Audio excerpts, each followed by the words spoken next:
Hello, I'm United States Senator Saxby Chambliss, and thanks for tuning in for our year-end and final YouTube presentation. You know, this has been a year that culminated in what was called the fiscal cliff debate, and that's what I want to focus on today. You know, for the last 2 years, we have known that December 31, 2012 was a very critical tax date for every single tax-paying Americans. The reason is that we knew and have known for 2 years that on December 31, 2012, the 2001 tax cut package would expire and tax rates would increase on every single taxpayer in America unless Congress acted. Unfortunately, we did not. And on midnight, December 31, 2012, tax rates on every single American went up and were set at the previous rates to the 2001 package. The Senate did have an agreement that had been reached between Senator McConnell and Vice President Biden that came to the floor of the Senate within a couple hours after that, and at about 2:30 in the morning, the Senate did vote to reinstate the 2001 tax rates for 99% of tax-paying Americans. You know, Ronald Reagan once said that in every major piece of legislation, if you can get 80% of what you want, then you can consider that bill a successful piece of legislation. Well, here I wanted to get tax relief for 100% of Americans and 100% of Georgians. We couldn't accomplish that, but we did get relief for 99% of tax-paying Americans, all those Americans who as individuals earn $400,000 or less, or as couples earn $450,000 or less, will have their tax rates maintained at their current levels. In addition to that, we eliminated the alternative minimum tax.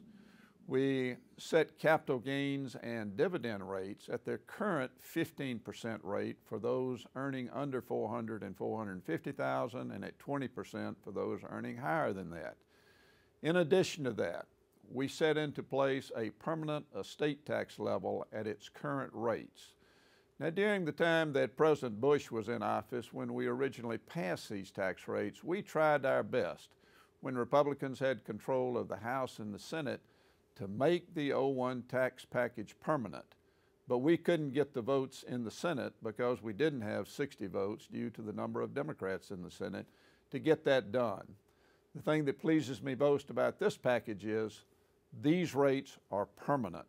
They are now in law and will not expire until Congress takes some action otherwise.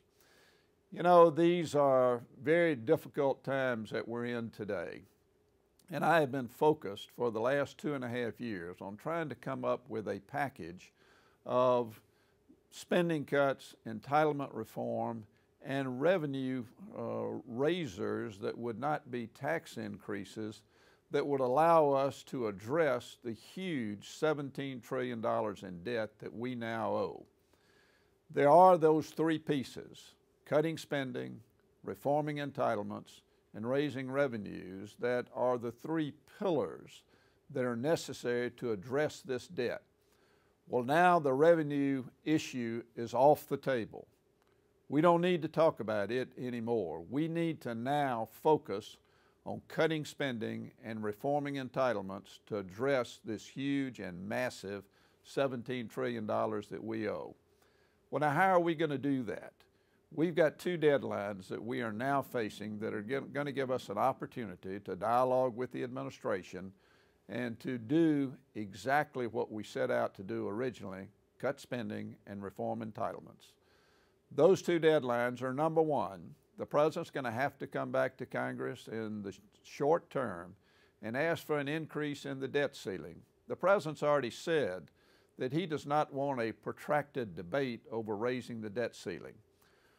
My message to you, Mr. President, is this: strap on your chin strap tight, because this junkyard dog is going to come after you with respect to spending cuts and reforming entitlements. It's time to get serious about it. It's time to get it done. And there's no better time to do it than now, when we're going to be addressing this issue of raising the debt ceiling. The issue of the continuing resolution will follow right behind that, and it gives us another opportunity to address the issue of runaway spending in Washington, and we'll do that. I look forward to continuing to engage with Georgians as well as other Americans around the country over these issues, and to get your input on exactly how we ought to approach particularly the reform of entitlements, which is going to be very delicate and is going to require some input from all Georgians regarding the approach that we take. As we approach the new year, I want to make sure that I take this opportunity to wish each and every one of you a happy new year, and I hope that 2013 is very, very prosperous for you and for our country.